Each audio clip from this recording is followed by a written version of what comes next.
from 𝐦𝐸𝐵𝐞. We've got here another little Hijet deck van. These are getting quite popular lately.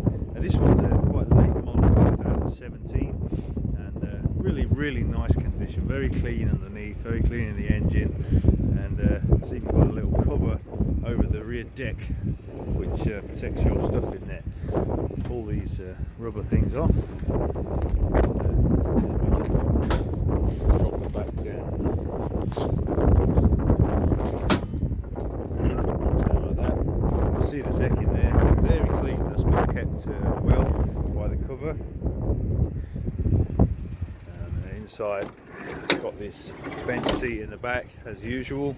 Seat belts for 2 in the back, and then normal seats in the front as well.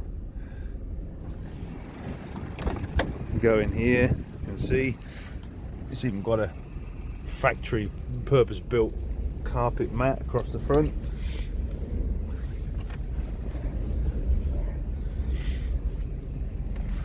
And 2 or 4-wheel drives available there as well. Press this button just here, and 2 or 4-wheel drive can change. It's in 4-wheel drive now. Press the button and it goes into 2-wheel drive, like that.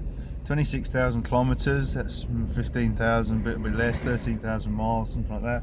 This one's a 5-speed manual, 2 and 4-wheel drive. Clean steering wheel, as I showed before, clean mats on the floor, pedals are all good. Very clean in the headlining inside here. It's not very old, obviously, so that's why it's like that. But this car, electric windows as well. There we are. So this car will come to the US. It's going to be shipped out very soon. So if you're interested in one of these things, or you think you can sell these things, then get in touch with us, 𝐷𝐸𝐵𝐞. Have a look on our website. There's a lot of information there. That's 𝐷𝐸𝐵𝐞. Check it out and see what you think. And thank you very much for watching.